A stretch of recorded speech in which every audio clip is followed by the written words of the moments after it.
All right. How do you get in this thing? There we go. That's one way. All right. Well, welcome to the fight. Are you guys excited for this series? Yeah? I am. It's really weird to be in this thing, I'm going to be honest. I'll pull this back just a little bit. So, we are in a series called The Fight, and over the next few weeks, we are going to be leaning into this truth that desperation knows no decency. Now, if you were here last week and you were paying any bit attention, Pastor Caleb briefly mentioned this idea of passive love, right? How we can love something so deeply like football and sports and video games, yet when it comes to the people around us, we don't tend to have that same kind of love. And so when he mentioned this, I thought it was really interesting. I was sitting near a group of girls, and they all were like, yeah, we don't love the way that we should. And I could kind of almost like read their minds in the sense that they're like, yeah, this boy, he won't text me back, but he's posting on Instagram, and he won't snap me back, but I can see that his Snapchat score has gone up 3 whole snaps.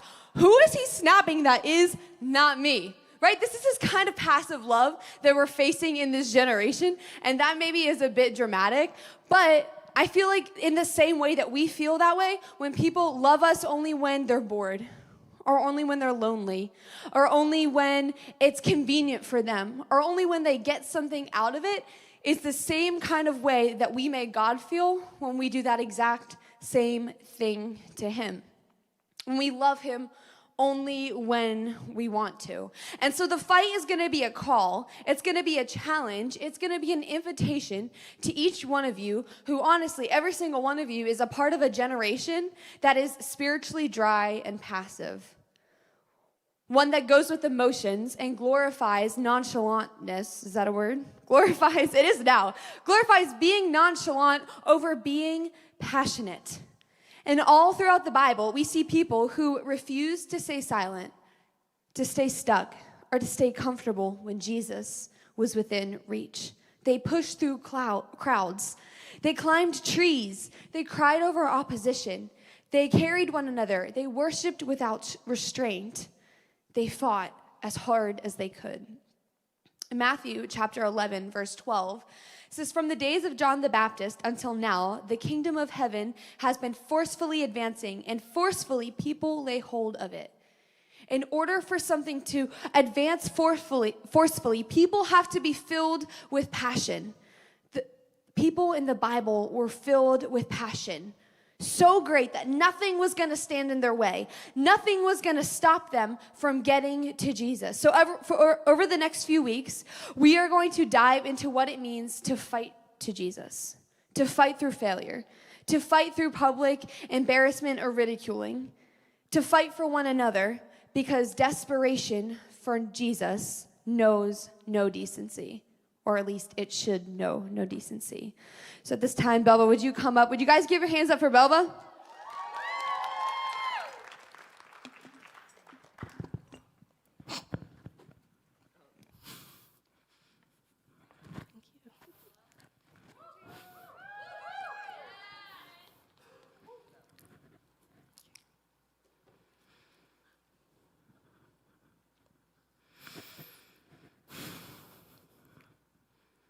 I didn't come here to be seen. I came here to be healed. 12 years of bleeding and pleading and hoping. 12 years of praying through cracked ceilings. And 12 years of doctors saying, we've done our best, and taking whatever was left.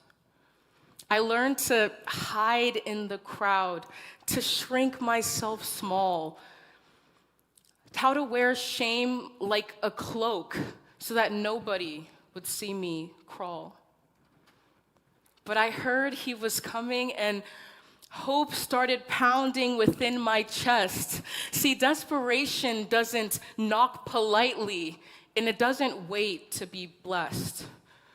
It pushes past perfume and promises. It pushes past people and opinions and stares.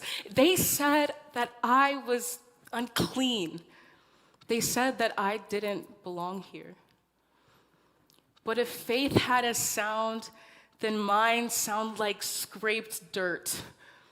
And if faith had a shape, then mine looked like pushing past all my pain and hurt.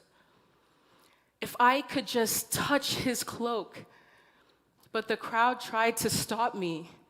My fear tried to stop me, and my past tried to stomp.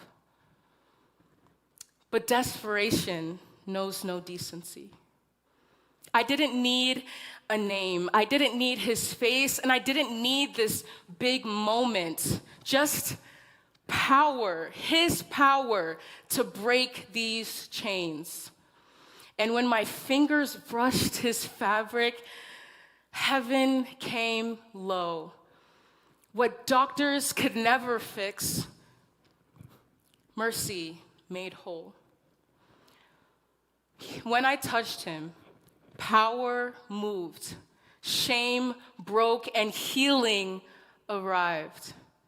To him, I came unnoticed, but through him, I left changed.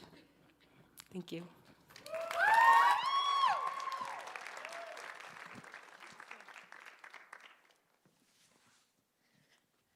As a kid, growing up, I moved around a lot. Now, my dad wasn't in the military. Is anyone here in the military? Military family? No? Caleb, you are not in a military family. Oh, we've got one, Emma. Okay, so he wasn't in the military, so that's not really an excuse to move around, but just because of his job, we had to move around a lot.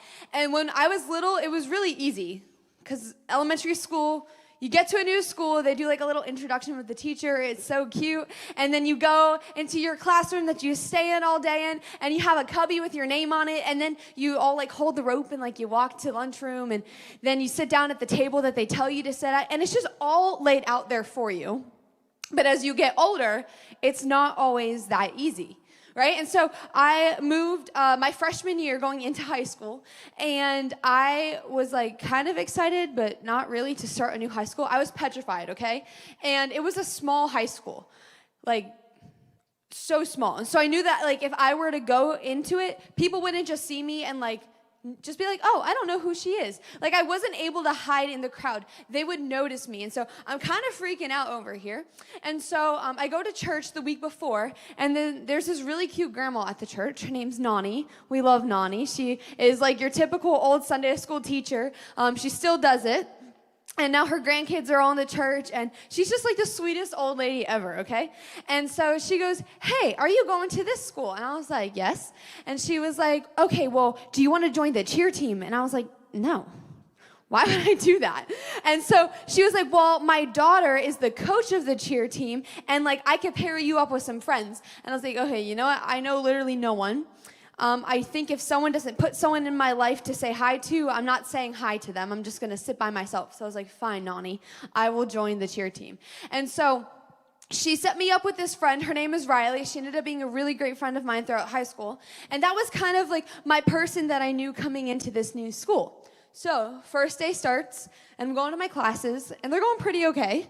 I mean, you don't really need to like have friends in a class. I mean, it makes it better in the long run, but like, I'm just like, okay, I just need to go and I need to like lock in with the teacher. Like that's all I need. I'm not going to sit in the back where everyone's talking. I'm not going to sit in the front and look like a know-it-all. I'm just going to like kind of sit in the side. Like it's very strategic, okay? Where you sit matters. And so I'm going in and I sit and I'm going through all my classes. I haven't gotten lost. I'm having a great first day at a new high school. And then all of a sudden, the bell that I dread the most rang, the lunch bell. So I put on my backpack, and I walk down the hallway, and I get to the lunchroom, and I walk in, and I swear my feet, like, both gained 20 pounds, okay? I was so heavy, I felt stuck, I felt like I couldn't move. And it's almost like, it reminded me of that scene. Who in here has seen Mean Girls? Most of us? Some of us? Most of the girls? Okay, that makes sense. And Caleb. But there's this scene in Mean Girls, and essentially it's this new chick who goes to a high school, same thing, except she was from Africa, and I was just from like 3 hours away. And She walks in this lunchroom. Now, I don't remember her name, but she's looking at all the tables, and she's like, okay, that's where the popular girls sit, and that's where the jocks sit. Oh, and that's where all the math nerds sit. And so I'm like looking in this lunchroom, like trying to get like a gauge of where everyone is sitting.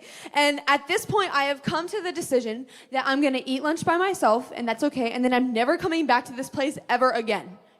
I hated it. I'm in a crowd full of people who I did not know, when all of a sudden, Riley stands up from across the lunchroom, and she waves at me, and she calls me over. She invites me to come sit with not only her, but she invites me to come sit with her friends as well. And in a room full of crowded strangers who I didn't know, who noticed me, were probably judging me because I could feel like there was a bunch of eyes on me, but who wouldn't come and talk to me. Can I tell you the relief that I felt when the one person I knew in that room called me over and invited me to what they were doing?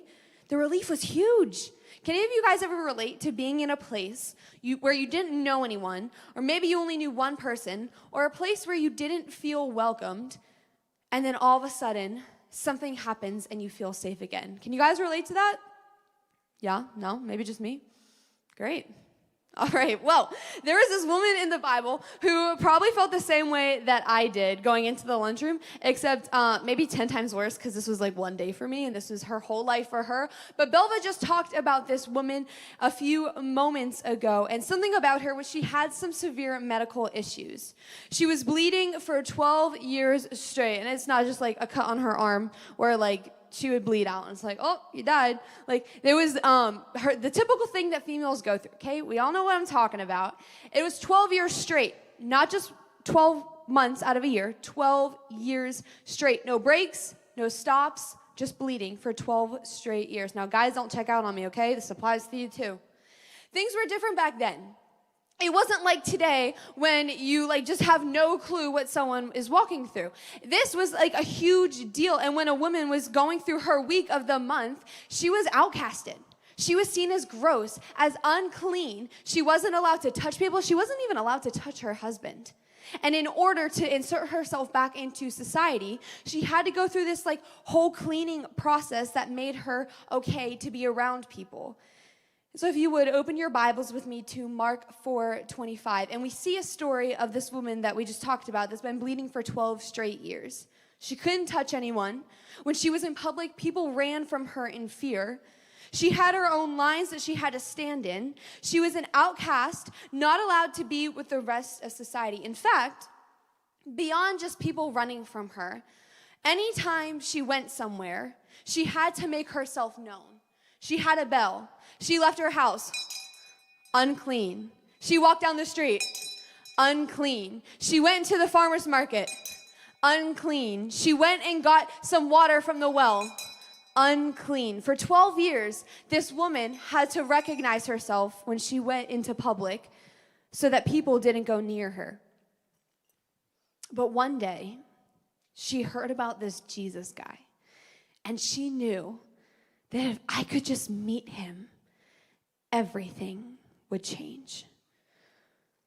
Mark chapter 4, starting at verse 25, says this, "And a woman was there who had been subject to bleeding for 12 years. She had suffered a great deal under the care of many doctors and had spent all that she had. Yet instead of getting better, she only grew worse. When she heard about Jesus, she came up behind him in a crowd, and she touched his cloak because she thought, if only I could touch his clothes, I would be healed. Immediately, her bleeding stopped, and she felt in her body that she was freed from her suffering." See, there was a lot that was in this woman's way to get to Jesus. There was a lot that she had to conquer to get to the place of healing. She had to go through people she wasn't allowed to be around, push through crowds she wasn't supposed to be in, and she even had to touch a person who would heal her, yet society told her that she wasn't allowed to touch anyone. But 12 years of bleeding, 12 years of being an outcast, she didn't care about what was in her way. She said enough was enough, and her desperation compelled her to action. Her desperation was so great that she decided she was going to do something about it. So she got up and she got out of her house and she put some clothes on, praise God, and she decided, I'm going to go do something about this. So she walked at her house and she said, unclean. She went down the street and she said, unclean. And then she saw Jesus. Oh my goodness, I saw Jesus. And she said, unclean. She saw people. They didn't want to be around her. Unclean. She pushed past people. Unclean. She sees Jesus' cloak. Unclean. Oh, but what is she going to do? She reaches down to try and touch it. Unclean. And then she actually touches it. Unclean. She saw Jesus. She saw Jesus, and it compelled her to actually go and do something that she should have never done. The next verse says this. It says, at once, Jesus realized that the power had gone out of him. He turned around in the crowd and asked, who touched my clothes? His disciples said, you see the people crowding against you, and yet you ask, who touched me? But Jesus kept looking around to see who had done it. Then the woman, knowing what had happened to her, came, and she fell at his feet, trembling with fear, and told the whole truth. This woman didn't care who was around. She didn't care who she had to push out of the way to get to Jesus. She didn't care who she had to touch in order to get to Jesus.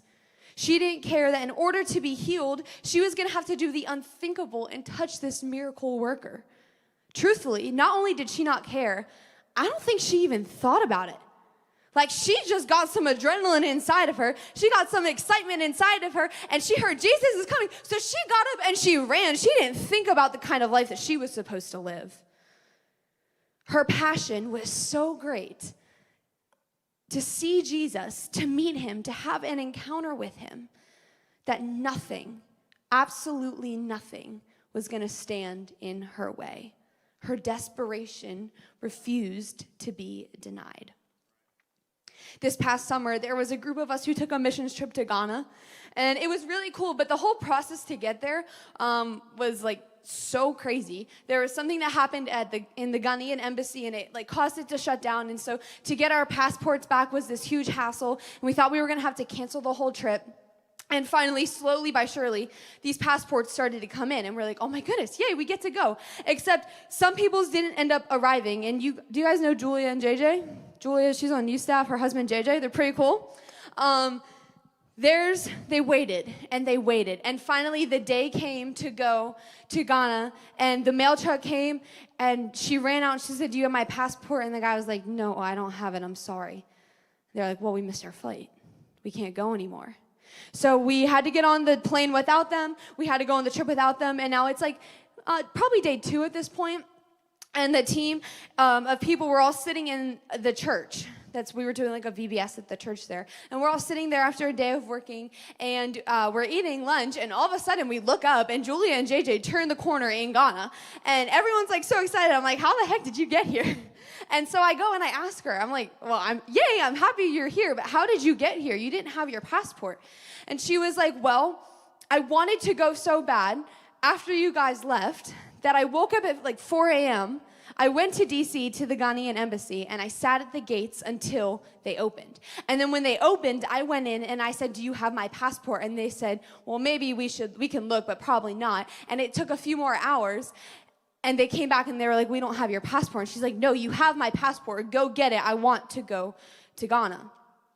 And eventually, after pleading with them enough, she got her passport, both hers and her husband's, and they got to fly on a plane and go. Why? Because they wanted to be there so badly. Her and her family have been to this orphanage multiple times, and she wanted to bring her husband and show her something that God has done in their lives. You see, when you have something that you are so desperate for, that you are so passionate about, you refuse to let anything deny you from having access to it. There were probably hundreds there that day to see Jesus, maybe even thousands. The crowd was massive, but just being in the crowd, no, that wasn't enough for this woman.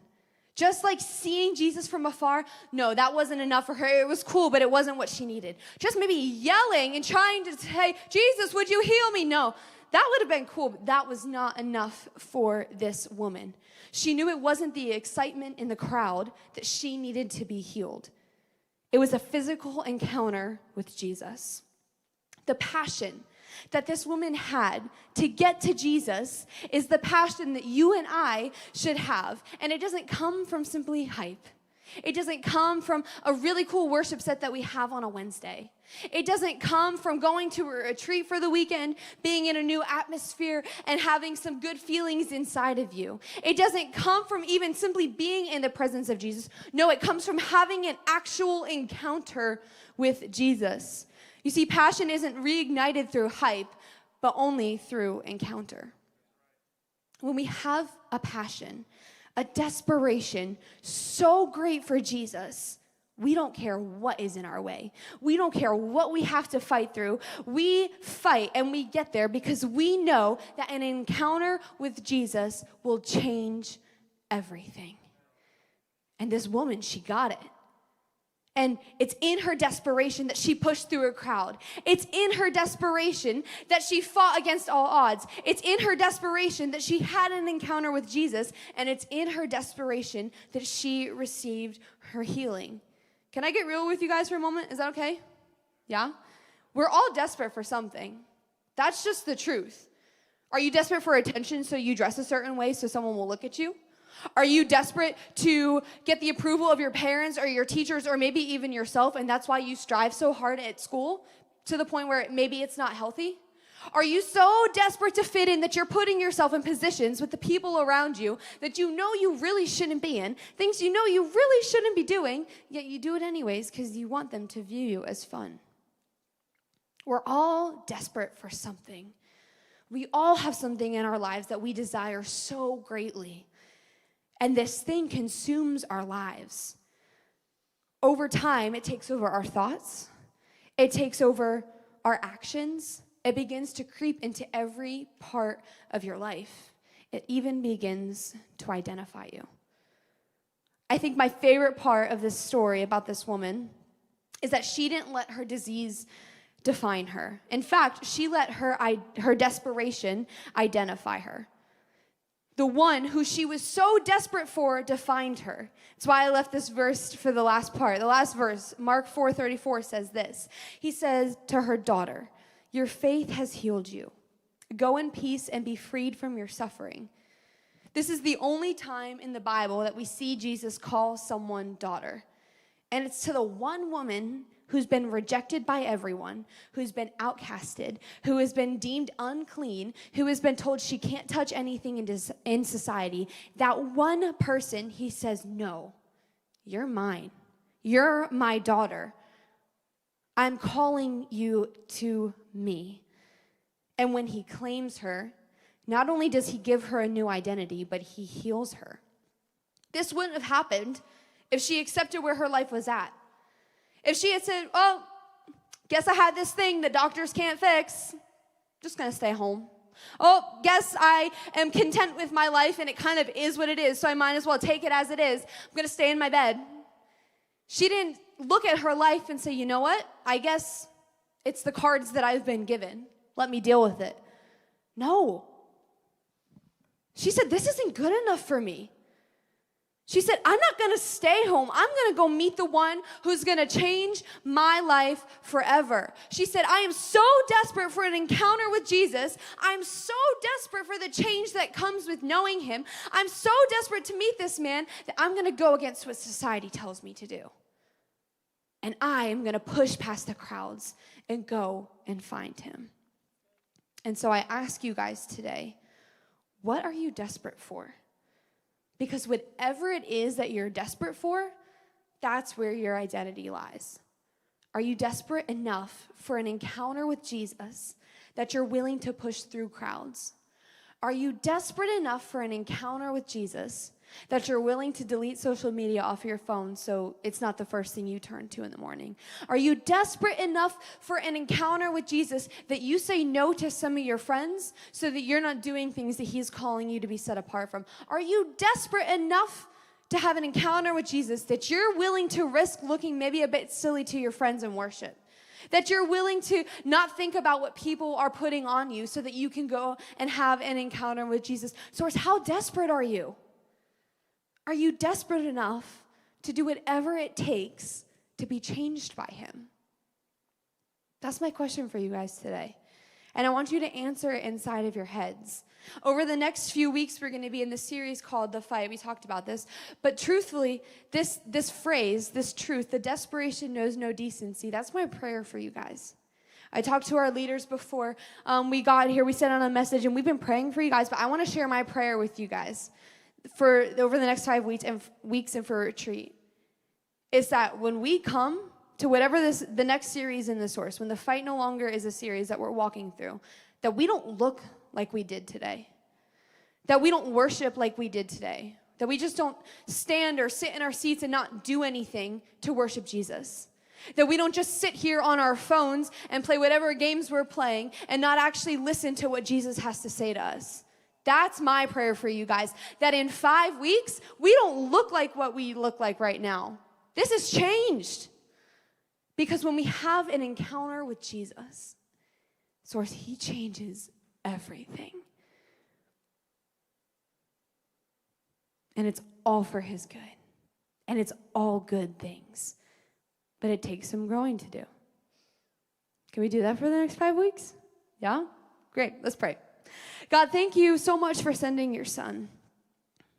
Thank you for making an encounter with you so tangible. As Aubrey said earlier, God, we can cling onto your presence and we can walk into a place like this and we don't just have to stand here and have a good feeling or stand here and not feel anything. But Lord, you are calling out to us saying, would you just come to me and would you experience what I have for you? God, thank you for being so tangible. Lord, I ask that as we go through this series over the next 5 weeks, God, would you just move in a way like never before? God, would you take a generation that's so dry, a generation that's passive, a generation that's complacent, and Lord, would you just completely flip it 180 upside down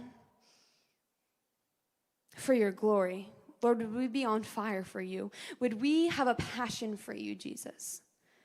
And God, I ask that you just strengthen us to fight through whatever it is that we have in our way to get to you. And Lord, I ask that you open all of our hearts and our minds to know no matter how big the fight in front of us is, it's worth it.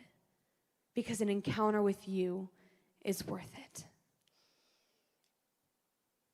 And it's in your name we pray, Jesus. Amen. All right, well, we are going to go into small groups at this time. So same place it always is. Middle school girls, you're over here. Middle school guys are over there. 9th and 10th are in the back, and 11th and 12th are out the doors. We will end at 8:30 from there. I love you, Source. Let's go fight for Jesus.